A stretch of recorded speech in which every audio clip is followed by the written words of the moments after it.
خاص ہے جو ساری کائنات کے لیے محبوب علیہ الصلوۃ والسلام کے لیے ہے۔ امام مقدسی نے لکھا کہ کسی ایک کی جان بچانے کی کیفیت کو آپ رحمت کہہ سکتے ہیں، اور سارے دنیا کے انسانوں کا ایمان بچانے کی کیفیت صرف مصطفیٰ کی ہے کہ سارے کلمہ پڑھ کے یہ جنتی ہو جائیں۔ فرمایا وما ارسلناک الا رحمۃ للعالمین۔ اور یہ بھی یاد رکھیں، رحمت اگر مصدر ہو تو اس کا جو اسم فاعل ہوتا ہے وہ راحم ہوتا ہے، اور حضور غزالی زماں رحمت اللہ علیہ فرماتے ہیں جو راحم ہوتا ہے ان کے لیے 4 چیزوں کا پایا جانا ضروری ہے، مگر وہ اگر یہ 4 چیزیں نہ ہوں تو وہ راحم کہلا نہیں سکتا۔ راحم کے لیے پہلی شرط یہ ہے جو راحم ہو وہ زندہ ہو۔ توجہ ہے آپ کی؟ جو راحم ہو وہ زندہ ہو۔ دوسری شرط یہ ہے جو راحم ہو وہ قریب ہو، اور تیسری شرط یہ ہے کہ جو راحم ہو اس کو پتہ ہو کہ میں نے رحمت کہاں کرنی ہے، اور چوتھی شرط یہ ہے جو راحم ہو وہ رحمت کرنے کی طاقت بھی رکھتا ہو۔ اگر یہ 4 چیزیں پائی جائیں گی تو راحم ہوگا، جو راحم ہوگا وہی رحمت ہوگا، اور میرے مصطفیٰ کریم رحمت للعالمین ہیں۔ اگر کوئی کہے میں مصطفیٰ کریم صلی اللہ علیہ وسلم کو رحمت للعالمین مانتا ہوں مگر جان کائنات کے لیے رحم کی یہ شرائط نہ مانے، تو اس نے زبان سے تو یہ آیت پڑھی ہے، دل سے وہی پڑھتا ہے جو مصطفیٰ کریم کو راحم مان کے 4 شرائط کا پایا جانا بھی جان کائنات کے اندر اس کو مانتا ہے۔ میرے مصطفیٰ کریم صلی اللہ علیہ وسلم وہ ہیں، فرمایا راحم کے لیے 4 شرائط۔ پہلی شرط یہ ہے جو راحم ہو وہ زندہ ہو۔ توجہ ہے آپ کی؟ میں یہ نہیں کہتا سبحان اللہ کہیں، پر یہ بھی کہوں گا کہ سو نہ جائے، سامنے دیکھتے تو مجھے رہنا۔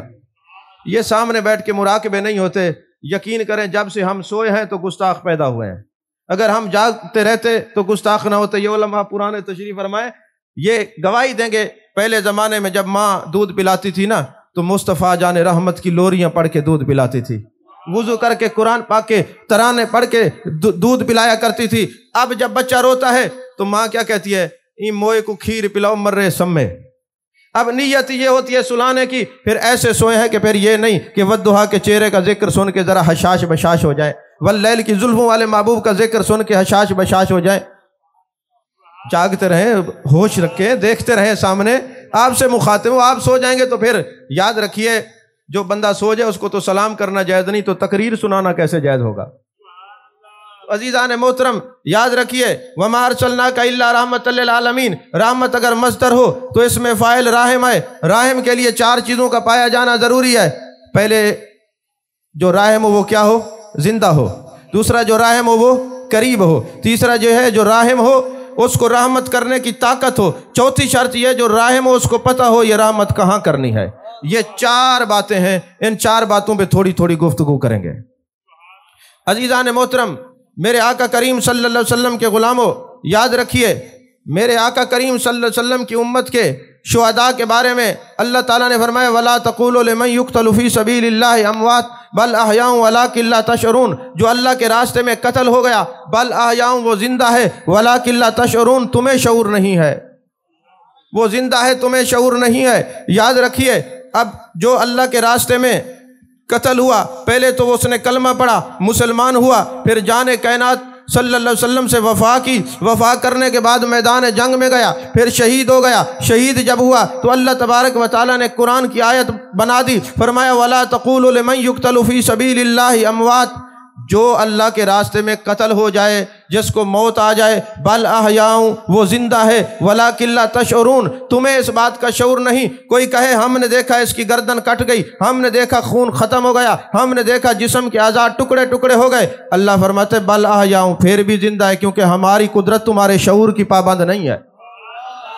وَلَٰكِن لَا تَشْعُرُونَ تمہیں شعور نہیں ہے۔ اب یاد رکھیے جس بندے کی موت صرف اللہ کے لیے ہو، اللہ فرماتے ہیں وہ زندہ ہے۔ جس بندے کی موت صرف اللہ کے لیے ہے، اللہ فرماتے ہیں وہ زندہ ہے۔ اور پھر اللہ نے فرمایا قل ان صلاتی و نسکی و محیایا و مماتی للہ رب العالمین۔ محبوب آپ اعلان کر دیں میری نماز اللہ کے لیے، میری قربانی اللہ کے لیے، میری زندگی اللہ کے لیے، میرا وصال اللہ کے لیے۔ یہ رب نے کیوں فرمایا؟ مفسرین کرام فرماتے وجہ یہ ہے اس امت میں آ کر جس کی موت صرف اللہ کے لیے ہو وہ تو زندہ ہے، جس نبی کا سب کچھ اللہ کے لیے اس نبی کی زندگی کا عالم کیا ہوگا؟ جس نبی کا سب کچھ اللہ کے لیے ہو اس نبی کی زندگی کا عالم کیا ہوگا؟ تو حضور والا کائنات کے اندر اس بات کو یاد رکھیے، افضل البشر بعد الانبیاء بالتحقیق کون ہے؟ حضرت سیدنا صدیق اکبر رضی اللہ تعالیٰ عنہ ہیں۔ ان سے فتویٰ لیجئے، اے سیدنا صدیق اکبر رضی اللہ تعالیٰ عنہ، آپ کیا فرماتے ہیں محبوب علیہ السلام کی حیات کے بارے میں؟ تفسیر کبیر کے اندر سورہ کاف کی آیت نمبر 9 کے اندر امام فخر الدین رازی نے یہ بحث کی ہے کہ جب حضرت سیدنا صدیق اکبر رضی اللہ تعالیٰ عنہ کا وصال با کمال ہونے لگا، آپ نے مولا کائنات حضرت علی کرم اللہ وجہ الکریم سے ارشاد فرمایا کہ جب میں دنیا سے چلا جاؤں تو مجھے جان کائنات صلی اللہ علیہ وسلم کے در دولت پہ لے جانا اور عرض کرنا، یا رسول اللہ صلی اللہ علیہ وسلم، یہ آپ کا غلام جو آپ کے بچپن میں آپ کے ساتھ تھا، جو خلوت میں آپ کے ساتھ تھا، جو جلوت میں آپ کے ساتھ تھا، جو غار میں آپ کے ساتھ تھا، جو بازار میں آپ کے ساتھ تھا، آج یہ صدیق اکبر مزار میں بھی ساتھ آرام کرنے کی اجازت مانگ رہا ہے۔ تو اور اگر میرے آقا علیہ السلام اجازت دے دیں تو پھر مجھے مزار مقدسہ میں سپرد الہ اور سپرد رسول کر دینا۔ اب صدیق اکبر رضی اللہ تعالیٰ عنہ دنیا سے جا رہے ہیں، پر اس امت کو عقیدہ حیات النبی پڑھا کے جا رہے ہیں کہ میں دنیا سے جا رہا ہوں تو میں تمہیں یہ بتا کے جا رہا ہوں، اگرچہ میں دنیا سے جا رہا ہوں مگر وہاں مزار کے اندر آرام کرنے کی اجازت جان کائنات جان عالم مصطفیٰ جان رحمت صلی اللہ علیہ وسلم سے مانگی جا رہی ہے۔ اور پھر مولا کائنات حضرت علی کرم اللہ وجہ الکریم خود حضرت صدیق اکبر رضی اللہ تعالیٰ عنہ کے جسم مبارکہ کو لے جاتے ہیں اور مزار مقدسہ پہ کھڑے ہوتے ہیں، اور امام فخر الدین رازی لکھتے ہیں، یاد رکھو وہاں پر صرف صدیق اکبر رضی اللہ تعالیٰ کا جسم اور مولا علی اکیلے نہیں تھے، وہاں فاروق اعظم بھی کھڑے تھے، عثمان غنی بھی کھڑے تھے، عشرہ مبشرہ لوگ بھی صحابہ بھی کھڑے تھے، اور بھی کتنا صحابہ کا انبوہ کثیر تھا۔ جب مولا کائنات عرض کر رہے تھے، یا رسول اللہ یہ آپ کا یار جو بازار میں بھی ساتھ تھا، جو خلوت میں بھی ساتھ تھا، جو جلوت میں بھی ساتھ تھا، آج مزار میں آرام کرنے کی اجازت مانگ رہا ہے، تو سب کا خاموشی سے کھڑا ہو جانا یہ حیات النبی کے عقیدے پر اجماع ہے میرے مصطفیٰ کریم کے صحابہ کا۔ توجہ ہے آپ کی؟ یہ اجماع ہے میرے مصطفیٰ کریم صلی اللہ علیہ وسلم کے صحابہ کا۔ اور پھر چشم ولک نے دیکھا کہ جب حضرت مولا کائنات حضرت علی کرم اللہ وجہ الکریم نے یہ بات ارشاد فرمائی تو دروازہ کھلا اور ایک ہی آواز آئی، ایک یار کو دوسرے یار کے پاس پہنچا دو، ایک دوست کو دوسرے دوست کے پاس پہنچا دو۔ اور یاد رکھیے حضرت سیدنا صدیق اکبر رضی اللہ تعالیٰ عنہ کے عقیدے سے حضرت فاروق اعظم رضی اللہ تعالیٰ عنہ کا عقیدہ جدا نہیں ہے۔ یہی وجہ ہے کہ بخاری شریف کی حدیث پاک ہے، یزید بن صاحب کہتے ہیں میں رضی اللہ تعالیٰ عنہ تلاوت کر رہا تھا، اتنے میں ایک کنکری آ کے مجھے لگتی ہے، اور جیسے کنکری لگتی ہے جس سمت سے کنکری آئی تھی میں نے اس طرف آنکھیں اٹھا کے دیکھا تو حضرت فاروق اعظم رضی اللہ تعالیٰ عنہ کھڑے تھے، اور جہاں میں بیٹھا تھا ساتھ کچھ لوگ اونچی آواز میں کلام کر رہے تھے۔ میں نے کنکری کی طرف دیکھا، حضرت فاروق اعظم بولے نہیں، ہاتھ سے اشارہ کیا ادھر آئیے۔ میں جب قریب گیا فرمانے لگے یہ جو بندے اونچی آواز میں شور کر رہے ہیں ان کو میرے قریب لاؤ۔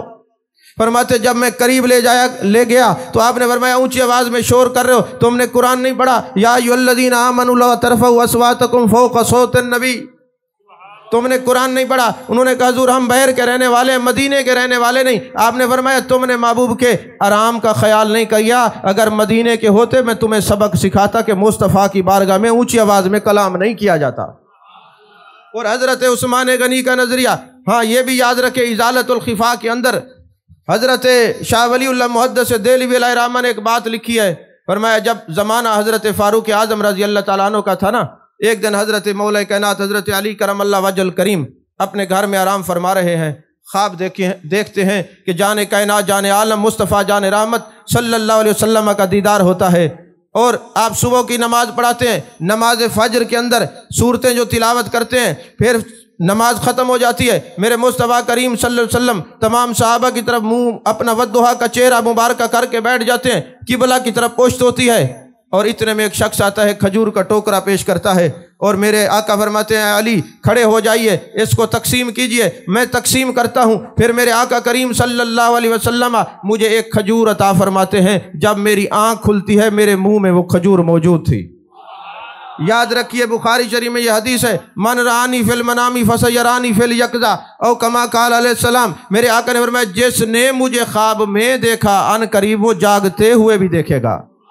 اس حدیث پر عاشقان مصطفیٰ صلی اللہ علیہ وسلم نے کئی کتابیں لکھی اور یہ بتایا کہ جس آدمی کو خواب میں زیارت ہو اس کو ساتھ مبارک بھی ہو، وہ اس وقت تک مرے گا نہیں جب تک جان کائنات کا جاگتے ہوئے دیدار نہیں کرے گا، کیونکہ میرے مصطفیٰ کریم نے فرمایا الشیطان لا یتمثل بی، شیطان میری مثل نہیں بن سکتا۔ شیطان بھی مثل نہیں بن سکتا، جو مثلیت کا دعویٰ کرتے ہیں ہم اس کو کیا کہیں؟ الشیطان لا یتمثل بی۔ یاد رکھیے میرے آقا کریم صلی اللہ علیہ وسلم کے غلاموں، حضرت مولا علی فرماتے ہیں کہ زمانہ حضرت فاروق اعظم رضی اللہ تعالیٰ عنہ کا ہے، جیسے میں گیا جس طرح میرے آقا کریم صلی اللہ علیہ وسلم نماز پڑھانے کے لیے تشریف لائے، حضرت فاروق اعظم بھی اسی طرح تشریف لائے۔ جو صورتیں خواب میں میرے آقا کریم صلی اللہ علیہ وسلم نے پڑھی، حضرت فاروق اعظم نے بھی وہی پڑھی، جس ادا اور جس انداز سے محبوب جلوہ گر تھے، اسی طرح حضرت فاروق اعظم بھی اسی طرح جلوہ گر ہو گئے۔ جس کو خواب میں دیکھا تھا کہ وہ ٹوکرا کھجور کا لے کے آیا ہے، وہ بندہ آ جاتا ہے، حضرت فاروق اعظم مسکراتے ہیں، فرماتے میرے پیارے بھائی علی کھڑے ہو جائیے، اس کو تقسیم کیجئے۔ میں تقسیم کرتا ہوں، جب تقسیم کر لیتا ہوں ایک کھجور مجھے حضرت فاروق اعظم رضی اللہ تعالیٰ عنہ میرے منہ میں محبت سے ڈالتے ہیں، میں وہ کھاتا ہوں، جب ختم ہو جاتی ہے تو میں نے عرض کیا ہے فاروق اعظم رضی اللہ تعالیٰ عنہ مجھے اور کھجور دیجئے۔ آپ مسکرائے، فرمایا رات محبوب نے 2 دی ہوتی تو فاروق اعظم بھی تجھے 2 دیتا، رات تو سرکار نے 1 عطا فرمائی ہے۔ اب یہ کنیکشن دیکھیں جان کائنات، جان عالم مصطفیٰ جان رحمت صلی اللہ علیہ وسلم کا اپنے صحابہ کے ساتھ، امت کے ساتھ کیسا گہرا تعلق ہے۔ پھر حضرت عثمان غنی رضی اللہ تعالیٰ عنہ کا بھی نظریہ حیات النبی سے کوئی جدا نہیں، وہی عقیدہ ہے جو شیخین کریمین کا ہے۔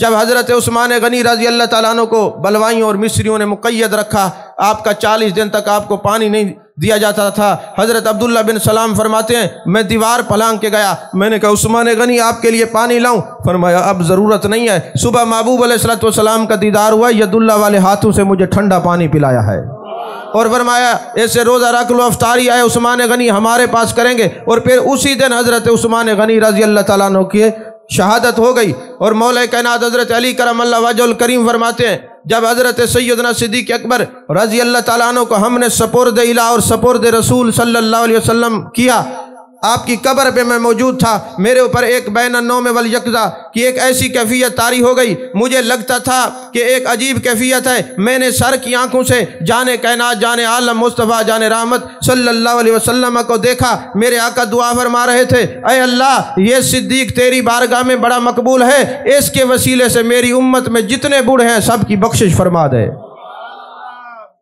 عزیزان محترم، یہ تو خلفائے راشدین کا عقیدہ ہے۔ اس سے ذرا پہلے چلیے، البدایہ والنہایہ کے اندر یہ بات موجود ہے، تمام مکاتب فکر کے علماء نے اس کو لکھا۔ حضور غزالی زمان رحمۃ اللہ نے مقالات کاظمی میں بھی یہ بات لکھی ہے کہ حضرت دانیال علیہ السلام دعا کیا کرتے تھے میرے مالک مجھے جان کائنات صلی اللہ علیہ وسلم کی امت کے اندر تخلیق فرما دے، پیدا فرما دے۔ اب وہ دعائیں امت میں بنا دے، امتی بنا دے، یہ دعا کرتے رہے۔ ایک دن یہ دعا مانگی کہ یا رب العالمین مجھے اس وقت تک میرے جسم انبیاء کا سلامتی رہتا ہے، الانبیاء احیاء فی قبورہم یصلون، سارے نبی اپنی قبروں میں زندہ ہیں اور نماز پڑھتے ہیں۔ تو حضرت دانیہ علیہ السلام نے دعا کی میرے مالک میری یہ خواہش یہ ہے امت محمدیہ میں سے کوئی بندہ مجھے غسل دے، مجھے کفن پہنائے اور پھر مجھے مزار کے اندر رکھا جائے۔ اب یہ دعا قبول ہوئی۔ اب دعا کب مانگی؟ اب مختلف روایات ہیں، 1000 2000 4000 100 سال تک حضرت دانیہ علیہ السلام اور میرے آقا علیہ السلام کا زمانہ مختلف لوگوں نے لکھا ہے، چلے کم از کم 1000 سال بھی مان لیا جائے۔ تو حضرت دانیہ علیہ السلام نے دعا مانگی اے اللہ میرے جسم کو سلامت اس وقت تک رکھنا جب تک انبیاء کا جسم ویسے سلامت ہوتا ہے، ظاہری طور پہ اس حال میں رکھنا کہ امت محمدی آ کے مجھے غسل دے، مجھے کفن پہنائے اور مجھے سپرد الہ کیا جائے، مزار میں رکھا جائے۔ اب حضرت دانیہ علیہ السلام نے نہ جانے کب دعا مانگی ہوگی، مگر میرے مصطفیٰ کریم صلی اللہ علیہ وسلم حضرت فاروق اعظم رضی اللہ تعالیٰ عنہ کو سامنے بٹھا کر فرما رہے ہیں اے عمر فاروق موصل جب فتح ہوگا وہاں ایک تستر ایک محلہ ہے، وہاں پر میرے بھائی دانیہ علیہ السلام کا جسم رکھا ہوا ہے، ذرا خیال کرنا وہ اللہ کے نبی ہیں، جس کو بھیجنا بتانا کہ ادب کریں وہ اللہ کے نبی ہیں۔ تو حضرت دانیہ علیہ السلام کے بارے میں محبوب نے فرمایا اب البدایہ و النہایہ والے ابن کثیر لکھتے ہیں میں محو حیرت ہوں، حضرت صدیق اکبر رضی اللہ تعالیٰ عنہ کو محبوب نے نہیں فرمایا، حضرت فاروق اعظم کو کیوں فرمایا؟ فرمایا اس لیے نگاہ نبوت دیکھ رہی تھی کہ موصل فتح ہی حضرت فاروق اعظم رضی اللہ تعالیٰ عنہ کے زمانے میں ہوگا، آپ کے دور میں ہوگا۔ اس لیے آپ کو میرے آقا کریم صلی اللہ علیہ وسلم نصیحت فرما رہے ہیں کہ میرے بعد خیال کرنا، اور پھر جب وہ زمانہ آیا حضرت فاروق اعظم رضی اللہ تعالیٰ عنہ کا تو پھر موصل فتح ہوا، اور جو سپہ سالار تھے وہ حضرت ابو سعید خدری رضی اللہ تعالیٰ عنہ تھے۔ جب وہ جانے لگے تو حضرت فاروق اعظم رضی اللہ تعالیٰ عنہ نے بلا کے فرمایا کہ یاد رکھنا میرے محبوب پاک صلی اللہ علیہ وسلم نے مجھے حکم فرمایا تھا، وہاں دانیال علیہ السلام کا جسم مبارکہ رکھا ہوا ہے، وہ اللہ کے نبی ہیں، ذرا خیال کرنا، ان کو تو نے غسل دینا ہے، ان کا جناب والا آپ نے کفن پہنانا ہے، اور پھر مزار مقدسہ میں رکھنا ہے۔ حضرت ابو سعید خدری رضی اللہ تعالیٰ عنہ فرماتے ہیں جب میں وہاں پر پہنچا تو میں نے دیکھا حضرت دانیال علیہ السلام کا جسم مقدسہ سلامت ہے، میرے دل میں وہ محبوب کی بات آئی، الانبیاء احیاء فی قبورہم یصلون، میرے مصطفیٰ کریم صلی اللہ علیہ وسلم نے فرمایا سارے انبیاء زندہ ہیں اور اپنی قبروں میں نماز پڑھتے ہیں، جانے کائنات سارے انبیاء زندہ ہیں، تو ہمیں کیوں بتایا؟ فرمایا تاکہ تمہیں پتہ چل جائے جب مقتدی زندہ ہیں تو امام الانبیاء کی اپنی زندگی کا عالم کیا ہوگا، اپنی زندگی کا عالم کیا ہوگا۔ حضرت ابو سعید خدری رضی اللہ تعالیٰ عنہ فرماتے ہیں جب میں نے ان کے جسم مقدسہ کو دیکھا، غسل دیا، کفن پہنایا، مجھے محبوب کا وہ فرمان یاد آیا، میں نے حضرت دانیال علیہ السلام کے دل پہ ہاتھ رکھا تو رب کعبہ کی قسم وہ دل دھڑک رہا تھا، پھر میں نے گردن پہ ہاتھ رکھا تو گردن کی جو رگیں تھیں وہ پھڑک رہی تھیں، پھر میں نے ایسے ہاتھوں سے آنکھوں کو کھولا تو زندگی کے اثرات موجود تھے، اور عرض کرنے لگے صدقتا یا رسول اللہ، آپ نے سچ فرمایا ہے، حضرت دانیال علیہ السلام نبی ہیں، آپ کے مقتدی ہیں، تو جب ان کی زندگی کا عالم یہ ہے تو میرے مصطفیٰ آپ کی حیات کا عالم کیا ہوگا۔ عزیزان محترم، راحم کی پہلی شرط یہ ہے کہ جو راحم ہو وہ زندہ ہو، اور دوسری شرط کیا ہے؟ جو راحم ہو وہ قریب ہو۔ یہاں ایک مسئلہ عرض کر دوں، آپ سو تو رہے ہیں، سوتے ہوئے کو تقریر سنانی تو نہیں چاہیے، لیکن چلیں اب مجھے بلائے تو کچھ نہ کچھ میں بیان کر کے ہی جاؤں گا نا۔ النبی اولیٰ بالمؤمنین من انفسہم، اے ایمان والو میرا نبی تیری جان سے بھی زیادہ قریب ہے، نبی ایمان والوں کی جان سے بھی زیادہ قریب ہے۔ ایک یونیورسٹی میں لیکچر تھا، میں عوامی خطیب تو ہے نہیں، یہ حضرت میاں صاحب کی محبت ہے، بلا لیتے کہ سبق سنیں، عوام میں نہ میں تقریر کر سکتا ہوں نہ عوام سنتی ہے مجھے۔ تو یونیورسٹی میں لیکچر تھا تو میں وہاں پہ گیا تو ایک بندہ کھڑا ہو گیا، پی ایچ ڈی کا اسٹوڈنٹ تھا، کہنے لگا ڈاکٹر صاحب ایک بات بتائیں، یا رسول اللہ کہنا جائز ہے؟ میں نے کہا اگر میں کہوں جائز ہے، آج کے جس دور میں ہم جی رہے ہیں یہاں لوگ بتانا چاہتے ہیں، پوچھنا نہیں چاہتے، وہ کچھ سمجھانا چاہتے ہیں، ہر بندہ کہتا ہے المفتی من المفت، میں جناب والا بہت بڑا مفتی ہوں، وہ سمجھانا چاہتے ہیں، بتانا نہیں چاہتے، تو آپ کیا کہتے ہیں؟ اس نے کہا جی ہم تو یہ کہتے ہیں کہ یا رسول اللہ نہیں کہنا چاہیے۔ میں نے کہا آپ نے جب اعتراض کیا ہے تو عدم جواز کی کوئی دلیل تو پیش کریں۔ اس نے کہا جی اللہ نے قرآن میں فرمایا نحن اقرب الیہ من حبل الورید، میں تمہاری شارک سے زیادہ قریب ہوں، تو لہٰذا جب اللہ قریب ہے تو جو قریب ہے اس کو تو یا کہہ سکتے ہیں، اور ہم تو لاہور پنجاب یونیورسٹی میں ہیں اور جانے کائنات مدینہ میں جلوہ گر ہیں، گنبد خضرا میں آرام فرما رہے ہیں، تو پھر یا رسول اللہ کہنا یہ سمجھ سے باہر ہے۔ میں نے کہا آپ نے یہ قرب اور بود کی جو تقسیم کی ہے آپ یہ بتائیں، آپ نے درس نظامی کی ہے؟ کہنے لگے جی میں فلاں مدرسے سے پڑھا ہوں۔ میں نے کہا اگر آپ پڑھے ہوتے تو آپ کو یہ پتہ ہوتا، ہم تو اپنے بچوں کو یاد کرواتے، بھائی بتاؤ حروف ندا کتنے ہیں؟ وہ کہتے جی 5 ہیں، ایا حیا اے حمزہ مفتوحہ اور یا، ایا حیا دور کے لیے ہے، اے حمزہ مفتوحہ قریب کے لیے، یا دور والے کے لیے بھی ہے، متوسط فاصلے کے لیے بھی ہے، اور قریب کے لیے بھی ہے۔ ہمارے چھوٹے چھوٹے بچے جو دوسرے تیسرے سال میں پڑھتے ہیں ان کو یہ پتہ ہے کہ یا قریب والوں کے لیے بھی ہے، دور والوں کے لیے بھی، اور درمیانی فاصلے والوں کے لیے بھی۔ تیرا سوال یہ بتا رہا ہے تو نے علم نہیں پڑھا، لیکن تو نے یہ دلیل دی ہے جو قریب ہو اس کو یا کہہ سکتے ہیں۔ تو یہ بتائیے جس قرآن میں یہ ہے کہ اللہ شارک سے زیادہ قریب ہے، اگر اسی قرآن میں یہ بھی ہو کہ جان کائنات، جان عالم مصطفیٰ، جان رحمت صلی اللہ علیہ وسلم قریب ہیں، تو پھر یا رسول اللہ کہہ سکتے ہیں؟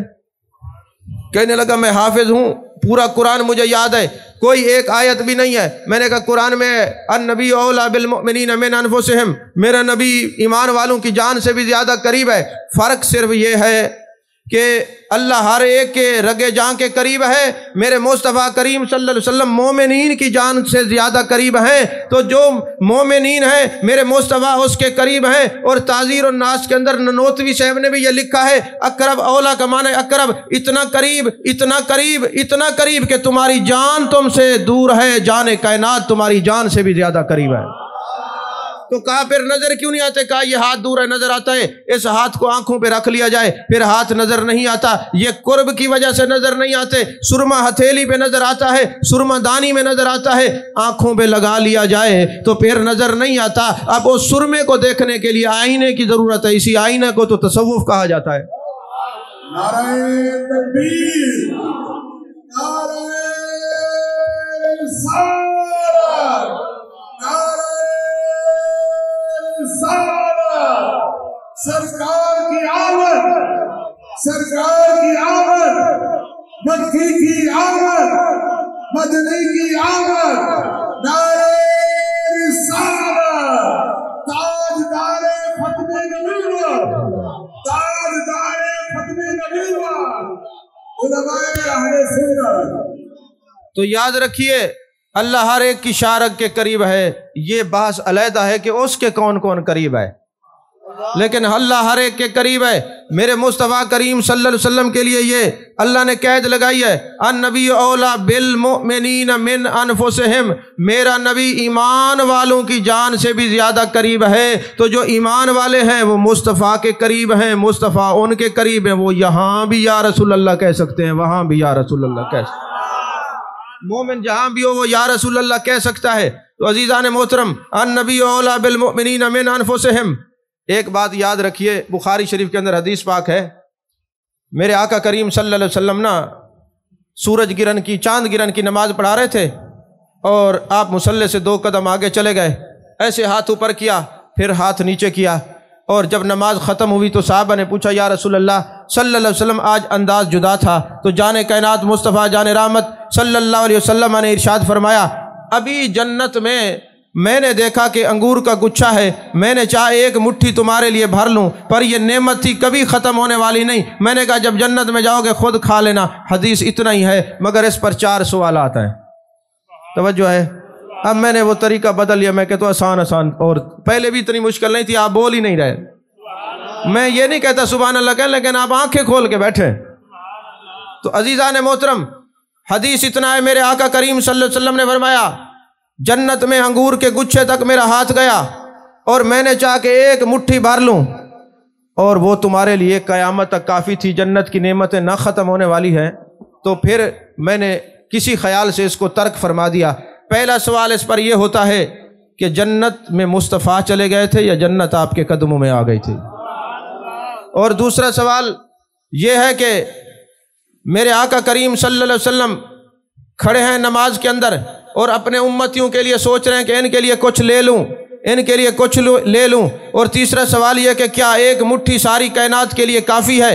اور چوتھا سوال یہ ہے کہ یا رسول اللہ صلی اللہ علیہ وسلم، اللہ نے آپ کی یہ حدیث مبارکہ ہے، اللہ نے قرآن میں بھی فرمایا ان رحمت اللہ قریب من المحسنین، اور احسان کے بارے میں آپ نے فرمایا ان تعبد اللہ کانک تراہ فإن لم تکن تراہ فإنہ یراک، اس کی عبادت ایسے کرو گویا تم اس کو دیکھ رہے ہو، کم از کم یہ درجہ ہو کہ وہ تمہیں دیکھ رہا ہے۔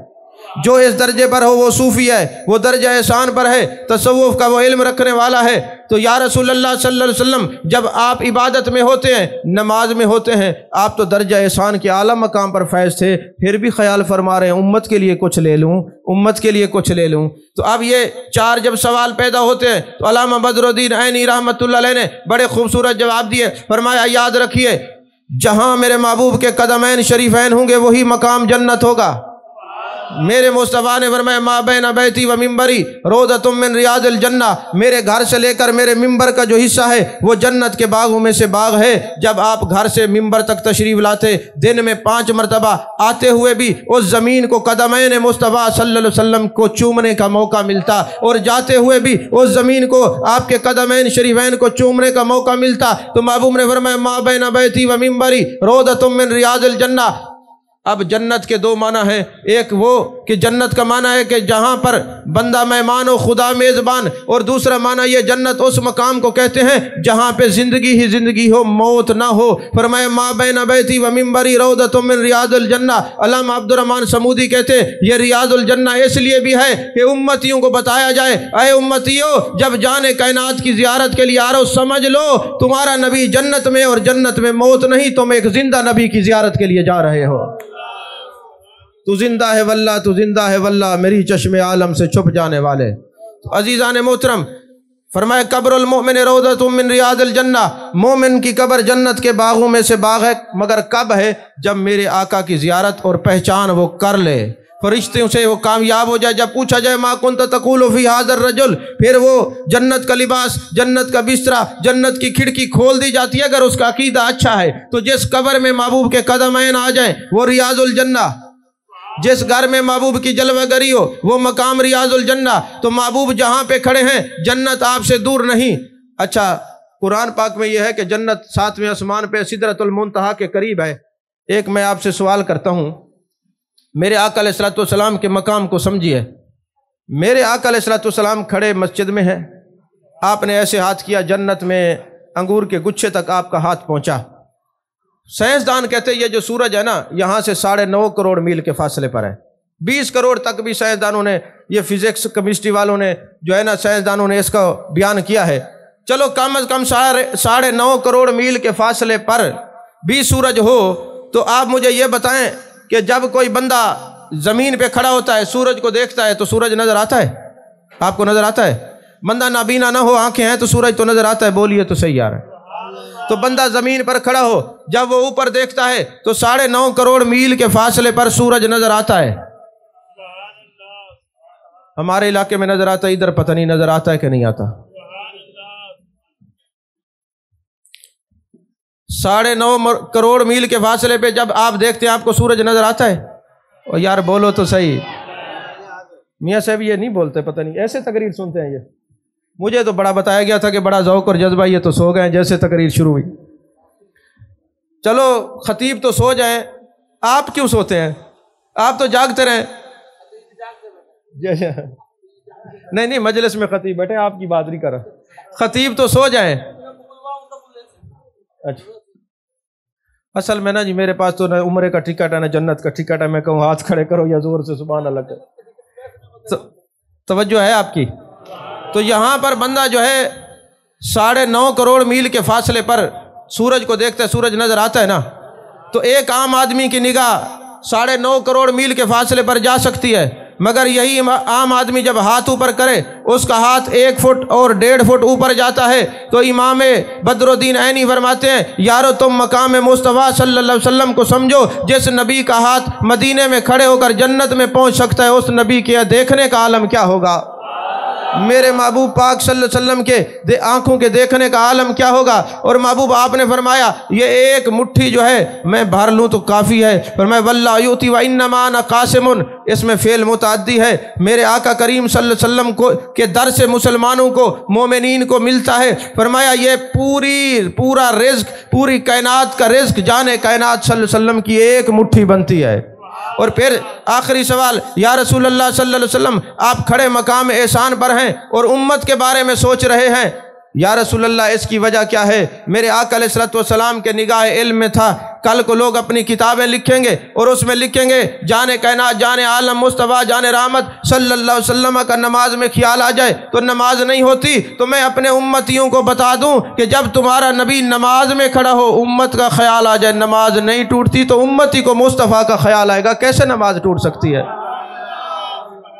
القول البدیع کے اندر نا ایک حدیث پاک علامہ سخاوی علیہ رحمہ نے لکھی ہے، فرماتے جب قیامت کا دن ہوگا نا تو ایک آدمی کے لیے جہنم کا حکم ہوگا اور فرشتے اس کو گھسیٹ کے جہنم میں لے کے جا رہے ہوں گے، تو حضرت آدم علیہ السلام دیکھیں گے اور جا کے فرشتوں کو کہیں گے رک جائیے، یہ میرے آقا کریم صلی اللہ علیہ وسلم کا امتی ہے، اور وہ کہیں گے اللہ کا چونکہ حکم ہے، اور پھر حضرت آدم علیہ السلام جان کائنات، جان عالم مصطفیٰ، جان رحمت صلی اللہ علیہ وسلم کی بارگاہ ناز میں آئیں گے اور فرمائیں گے کہ اے میرے پیارے محمد صلی اللہ علیہ وسلم، اے امام الانبیاء، اے امام المرسلین، آپ کے امتی کو فرشتے گھسیٹ کر جہنم میں لے کے جا رہے ہیں۔ اور میرے آقا کریم صلی اللہ علیہ وسلم وہاں پر تشریف لائیں گے اور فرشتوں کو کہیں گے ان کو دوبارہ مقام میزان پر لے جائیے اور دوبارہ ان کے اعمال کا وزن کیجئے۔ اب میرے آقا کریم صلی اللہ علیہ وسلم جب یہ فرمائیں گے تو امر ربی ہوگا، فرشتے جیسے میرے محبوب کہتے ہیں ویسے کر لو۔ اب فرشتے آئیں گے اور آ کے دوبارہ مقام میزان کے اوپر اعمال کو تولا جائے گا، نیکیاں کم ہوں گی، گناہ زیادہ ہوں گے۔ جان کائنات صلی اللہ علیہ وسلم اپنی جیب مبارکہ سے ایک پرچی نکالیں گے اور نیکیوں کے پلڑے میں رکھیں گے تو نیکیوں کا پلڑا بھاری ہو جائے گا۔ حدیث مبارکہ اتنی ہے لیکن محدثین نے 2 سوال قائم کیے۔ پہلا سوال یہ ہے کہ جان کائنات صلی اللہ علیہ وسلم دوبارہ وزن کیوں کروا رہے ہیں؟ کیا فرشتوں نے جو پہلے وزن کیا تھا وہ کافی نہیں تھا؟ جو وزن ہو گیا وہ بھی کافی تھا، اب دوبارہ فرشتوں سے وزن کیوں کروایا جا رہا ہے؟ اور دوسرا یہ ہے جو درود شریف امتی پڑھ لیتا ہے وہ تو تل چکا، یہ کون سا درود ہے جو جان کائنات اپنی جیب سے نکال کر اس اعمال کے پلڑے میں رکھ رہے ہیں، نیکیوں کے پلڑے میں رکھ رہے ہیں؟ تو امام سخاوی رحمۃ اللہ علیہ فرماتے ہیں بات دراصل یہ ہے کہ جان کائنات صلی اللہ علیہ وسلم دوبارہ اس لیے وزن کروا رہے ہیں، اللہ نے قرآن پاک میں فرمایا ہے وَمَا كَانَ اللَّهُ لِيُعَذِّبَهُمْ وَأَنْتَ فِيهِمْ، محبوب جہاں آپ جلوہ گر ہوں گے وہاں عذاب نہیں ہوگا۔ یہ وزن اس لیے کروایا جا رہا ہے اب میں کھڑا ہوں کم بھی ہو گیا تو جہنم کا حکم نہیں ہوگا کیونکہ اس کا قانون ہے، محبوب جہاں آپ ہوں گے میرا عذاب نہیں ہوگا۔ اور دوسرا یہ ہے کہ وہ جو درود شریف تھے وہ تو تل گئے، یہ کون سا درود ہے جو جان کائنات جان عالم صلی اللہ علیہ وسلم نے اپنی جیب مبارکہ سے نکالا ہے؟ تو امام مقدسی بھی فرماتے ہیں اور امام سخاوی بھی، بات یہ ہے کہ جب کوئی بندہ ہر طرف سے منہ موڑ کر اسمع صلاۃ اہل محبتی وعارفہم، محبت سے بیٹھ کر درود پڑھتا ہے، میرے مصطفیٰ کریم وہ درود سنتے بھی ہیں، اس کو جمع بھی فرماتے، قیامت والے دن وہ محبت سے پڑھا ہوا درود میزان پر تولا جائے گا۔ تو عزیزان محترم، راحم کے لیے دوسری شرط یہ تھی قریب ہو، اور تیسری شرط یہ ہے کہ پتہ بھی ہو کس جگہ رحمت کرنی ہے۔ معجم الکبیر کے اندر حدیث پاک ہے، ایک راجز چلتا ہے، ہجرت کرتا ہے جان کائنات جان عالم مصطفیٰ جان رحمت صلی اللہ علیہ وسلم کی بارگاہ میں اور آپ کی خدمت کے لیے۔ حضرت میمونہ رضی اللہ تعالیٰ عنہ فرماتی ہیں میرے گھر میں جان کائنات صلی اللہ علیہ وسلم تشریف فرما تھے، تہجد کے وقت وضو فرما رہے تھے، میرے آقا نے فرمایا لبیکا نصرتا لبیکا نصرتا، میں حاضر ہوں تیری مدد کر دی گئی، میں حاضر ہوں تیری مدد کر دی گئی۔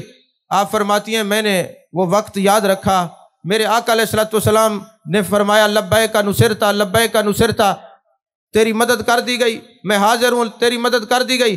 1 مہینے کے بعد وہ شخص جب راجز آتا ہے تو اس سے پوچھا جاتا ہے کیا ہوا؟ وہ کہتے ہیں جب مشرکین نے مجھے گھیر لیا تو میں کتنے فاصلے پر تھا، دور تھا، تو اتنے میں نے دیکھا کہ جان کائنات جان عالم مصطفیٰ جان رحمت صلی اللہ علیہ وسلم کو آواز دوں، میں نے محبوب علیہ الصلوۃ والسلام کی بارگاہ میں آواز دی تو میرے آقا نے فرمایا لبیکا نصرتا لبیکا نصرتا۔ محبوب کا یہ فرمانا تھا جن لوگوں نے مجھے پکڑا ہوا تھا وہ چھوڑ کے چلے گئے اور میں صحیح سلامت جان کائنات کی خدمت میں حاضر ہو گیا ہوں۔ اور چوتھی شرط یہ، اب محبوب مدینے میں ہے اور سینکڑوں میل کے فاصلے پر وہ شخص محبوب علیہ الصلوۃ والسلام کو پکار رہا ہے، تو یہ راحم کی تیسری شرط۔ اور چوتھی شرط کیا ہے؟ فرمایا جو راحم ہو وہ رحمت کرنے کی طاقت بھی رکھتا ہو۔ 2 چھوٹی باتیں عرض کر کے گفتگو ختم کر رہا ہوں۔ ہمارے سیدی سے فرما رہے تھے آپ بلائیں گے تو یہ بولیں گے، مجھے لگتا ہے مجھے بلانا نہیں آتا، ابھی میری خطابت میں کمی اور کمزوری ہے، میں پہلے عرض کر چکا عوام میں جاتا ہی کم ہوں، لیکن ایسے مجمع میں پہلی دفعہ آیا ہوں جو بولتا ہی نہیں ہے۔ تو عزیزان محترم، حضرت علامہ یوسف بن اسماعیل نبہانی رحمۃ اللہ علیہ فرماتے ہیں کہ جان کائنات جان عالم مصطفیٰ جان رحمت صلی اللہ علیہ وسلم کے یہ جو راحم کے لیے چوتھی شرط ہے کہ پتہ ہو کس جگہ رحمت کرنی ہے اور رحمت کی طاقت بھی رکھتے ہوں۔ طاقت پر 2 باتیں انہوں نے لکھی ہیں، ایک بات یہ ہے وہ فرماتے ہیں ابن نعمان نامی ایک شخص جو اپنے زمانے کا بہت بڑا محدث تھا، شیخ الحدیث تھا، وہ سارا دن محبوب علیہ الصلوۃ والسلام کی حدیث کی خدمت کرتا۔ 637 ہجری میں حج کر کے واپس اپنے علاقے میں آ رہا تھا، حج کی تھکاوٹ جسم پر نمایاں تھی، ظاہر تھی، راستے میں ایک جگہ تھک گیا اور قیام کرنے لگا، آرام کرنے لگا۔ جب وہ سوتا ہے تو اس کی سواری بھی چلی جاتی ہے، اس کے اوپر کھانے پینے کی چیزیں تھیں وہ بھی ساری غائب ہو جاتی ہیں۔ یہ ابن نعمان جب اٹھتا ہے دیکھتا ہے سواری بھی میسر نہیں، کھانے پینے کے لیے کوئی چیز موجود نہیں، پانی بھی موجود نہیں ہے، جنگل و بیاں ماں کے اندر ہے، مگر عالم وہ جانتا ہے کہ محبوب کو اگر استغاثہ پیش کیا جائے جان کائنات مدد ضرور فرماتے ہیں، کیونکہ راحم جو سمجھتا ہے وہ یہ جانتا ہے اللہ نے میرے مصطفیٰ کریم صلی اللہ علیہ وسلم کو یہ طاقت عطا فرمائی ہے۔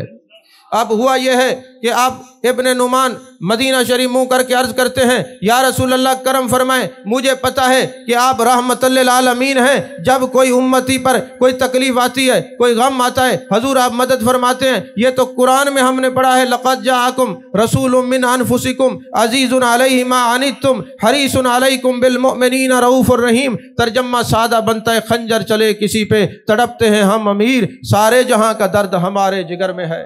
جب مومنین کو کوئی آزمائش آتی ہے، اس آیت کے تحت تمام مفسرین نے لکھا، امام فخر الدین رازی نے لکھا، امام سید محمود بغدادی آلوسی رحمۃ اللہ علیہ نے روح المعانی میں لکھا، جو مومن ہے وہ یہ نہ کہے میرا کوئی نہیں، میں بند گلی میں آ گیا، میرا کوئی پرسان حال نہیں، میں لاوارث ہوں، یہ نہ کہے۔ جب بندہ کہتا ہے تو سبز گنبد کے مکی کے قلب نازنی پہ گراں گزرتا ہے جس کا کوئی نہیں، ہم تو ہیں، یہ کیوں کہتا ہے میرا کوئی نہیں ہے۔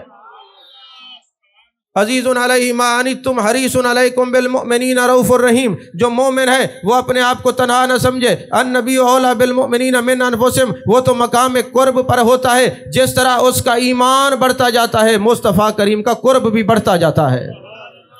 تو ابن نعمان کہتے ہیں میں نے جب جان کائنات صلی اللہ علیہ وسلم کی طرف یہ استغاثہ پیش کیا، ابھی میں استغاثہ پیش کر کے فارغ نہیں ہوا تھا، میں دیکھتا ہوں حسن و جمال کا پیکر، چہرے پر انوار و تجلیات کی بارش، تشریف لاتے ہیں، مجھے فرماتے کچھ نہیں، میرا ہاتھ پکڑتے ہیں اور مجھے قافلے سے ملا دیتے ہیں، میری سواری کے سامنے مجھے کھڑا کر دیتے ہیں۔ جب میں سامنے جاتا ہوں سواری نظر آتی ہے اور میں خوش ہوتا ہوں اور وہ حسن و جمال کا پیکر شخصیت جانے لگتی ہے، میں قدمین میں گر جاتا ہوں۔ حضور بتائیں تو صحیح آپ کون ہیں؟ فرمایا جس کو رحمت للعالمین مانتا ہے وہ تیرا نبی ہوں، جس کا تو کلمہ پڑھتا ہے وہ تیرا نبی ہوں، جس کو تو صحیح معنی میں رحمت للعالمین کا مفہوم سمجھائے وہ میں تیرا نبی ہوں۔ چونکہ تو نے استغاثہ پیش کیا، اور مومن کو جب کوئی تکلیف ہوتی ہے اب اس کے دل پر بوجھ بنتی ہے، اور میرے مدینہ کی طرف منہ کر کے وہ جب عرضی پیش کرتا ہے، کثرت سے درود و سلام پڑھنے والا، کثرت سے محبت کرنے والا، والضحیٰ کے چہرے کا ذکر کرنے والا، واللیل کی زلفوں کا ذکر کرنے والا، ما زغ البصر وما طغیٰ کے کاجل کی آنکھوں کا ذکر کرنے والا، علم نشرہ کے سینے کا ذکر کرنے والا،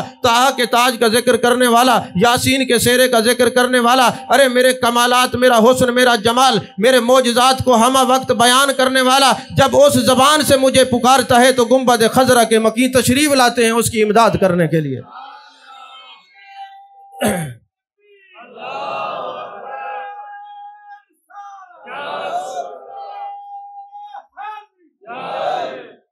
تو جان کائنات صلی اللہ علیہ وسلم تشریف لاتے ہیں، فرمایا ابن نعمان تجھے پتہ نہیں میں تیرا نبی ہوں جس کا تو کلمہ پڑھتا ہے، چونکہ تو نے رحمت للعالمین کا صحیح مفہوم سمجھا ہے اس لیے ہم چل کے تیری امداد کرنے کے لیے آئے ہیں۔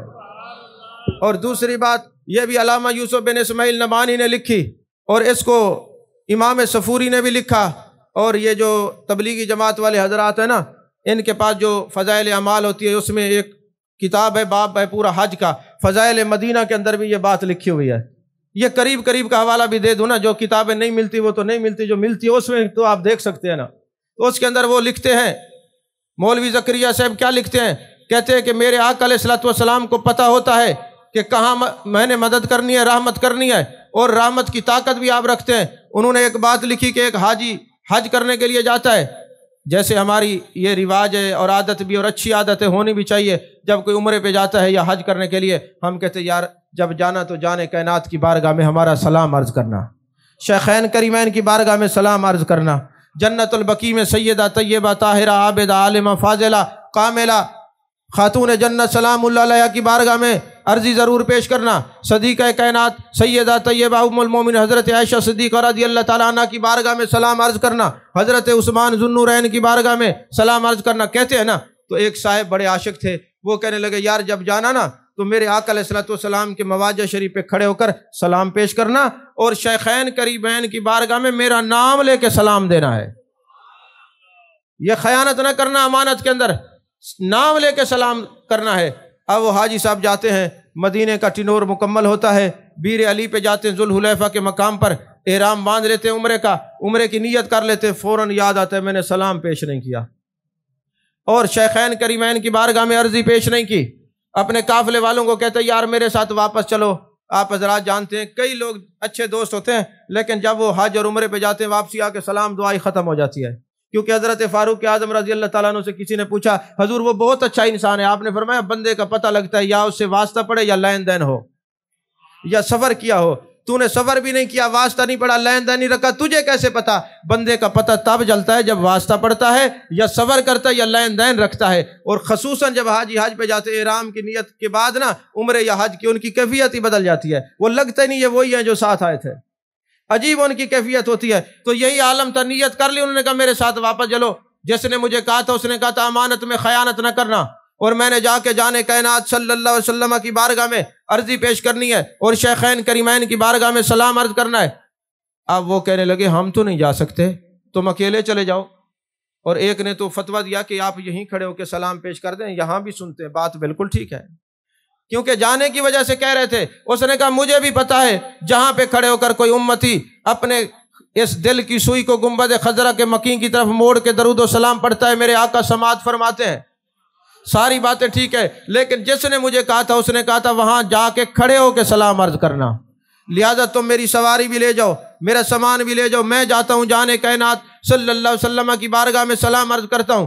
وہ واپس جاتا ہے اور جا کے شیخین کریمین کی بارگاہ میں بھی سلام پیش کرتا ہے، محبوب علیہ الصلوۃ والسلام کی خدمت اقدس میں بھی درود و سلام کے گجرے پیش کر کے ریاض الجنہ میں آ کے بیٹھ جاتا ہے، آنکھوں سے آنسو بہاتا ہے۔ جب آنسو گرتے ہیں نا، مولانا روم نے کہا یہ جو آنکھیں ہیں نا، آنکھیں یہ چھپر کی مانند ہیں، چھپر کی مانند۔ آپ نے دیکھا ہوگا کہ دیہاتوں کے اندر اگر لوگ نا پرندے پکڑنے کی کوشش کریں نا تو ایک چھپر کے نیچے ایک لکڑ پھنسا دیتے ہیں اور دانہ ڈال دیتے ہیں، جب کوئی پرندہ اس کے نیچے آتا ہے تو لکڑی کھینچ دیتے ہیں، وہ جو چھپرا ہوتا ہے نا وہ ٹوکرا، اس کے نیچے پرندہ مقید ہو جاتا ہے۔ تو مولانا روم نے کہا یہ جو آنکھیں ہیں نا اس کے اوپر جو یہ پپوٹے ہیں یہ چھپر کی مانند کیوں ہیں؟ اگر غور کرو تو وہ کہتے ہیں یہ دو دروازے ہیں اپنے محبوب کو اندر دل تک لے جانے کے، یہ آنکھیں دو دروازے ہیں اپنے محبوب کو اپنے دل کے اندر تک لے جانے کے۔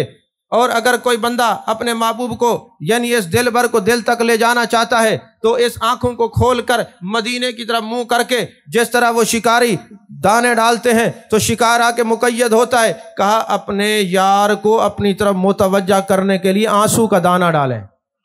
مجھ میں ہی کمی ہے جو بار بار روئیں، ورنہ وہ تو بلا لیں جو ایک بار روئیں۔ کہ یہ جو آنسو کا تم دانہ ڈالو گے تو محبوب اس آنکھوں سے تمہیں نظر آئے گا، محبوب کا حسن جلوہ جانا تمہاری آنکھوں میں نظر آئے گا، پھر آنکھوں کے رستے سے یہ دل کے اندر دل بھر کا ڈیرا ہوگا، سویرا ہوگا۔ جیسے ایک عاشق رسول مدینے جاتا ہے نا، وہ جا کے دیکھتا ہے کہ محبوب علیہ الصلوۃ والسلام کا روضہ بائیں طرف ہے، منبر کے بائیں طرف ہے۔ عاشق تھا، عاشق کو سوائے محبوب کے کچھ نظر نہیں آتا، وہ ہر وقت یار کی بات کرتا ہے، یار کی بات سنتا ہے، دل پر ایک کیفیت تاری ہوئی، یار یہ منبر سے بائیں طرف محبوب کا روضہ کیوں ہے؟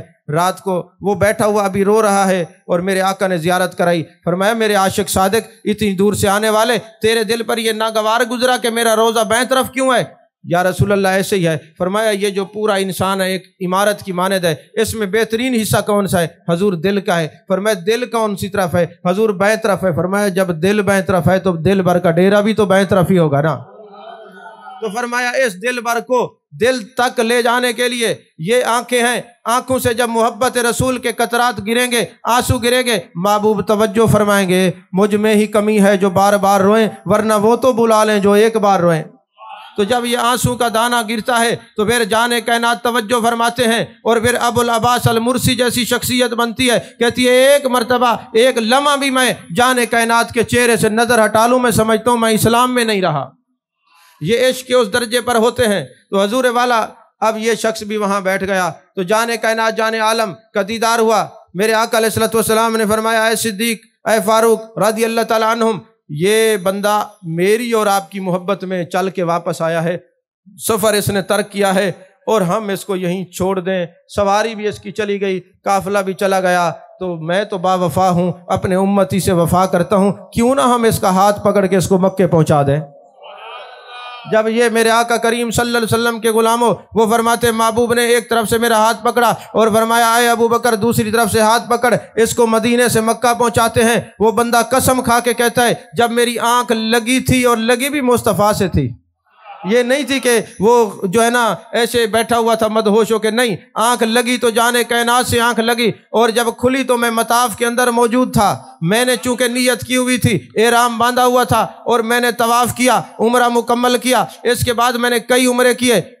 8 دن کے بعد میری سواری اور قافلے والے آتے ہیں، وہ پوچھتے تو کیسے پہنچا؟ میں نے کہا تم نے تکیہ کیا ہے سواری پر یا سوار پر، اور میں نے تکیہ کیا ہے مدینہ کے تاجدار پر۔ میرے مصطفیٰ کریم چونکہ رحمت للعالمین ہیں، آپ جانتے ہیں کس وقت کس پر رحمت کرنی ہے۔ میں نے ریاض الجنہ میں بیٹھ کر محبوب سے عرض کی، میرے مصطفیٰ نے ہاتھ پکڑ کے مدینے سے مجھے مکے پہنچا دیا۔ عزیزان محترم، جب بندہ کوئی صدق دل سے محبوب علیہ الصلوۃ والسلام سے محبت کرتا ہے، اور میرے آقا کریم ابن کریم ہیں، پھر وہ اپنے امتی کو تنہا نہیں چھوڑتے۔ تو یہ یاد رکھیے، رحمت للعالمین کا مفہوم صحیح یہی ہے۔ رحمت مصدر ہے، راحم اسم فاعل ہے، اور اس کے لیے ان چیزوں کا پایا جانا ضروری ہے۔ جو ان ساری چیزوں کو مانتا ہے اس نے صحیح معنی میں رحمت کو سمجھا ہے، اور جو رحمت کو سمجھتا ہے وہ رحمت للعالمین کی شان کو سمجھتا ہے۔ اللہ میری حاضری قبول فرمائے، آمین، وآخر دعوانا ان الحمد للہ رب العالمین۔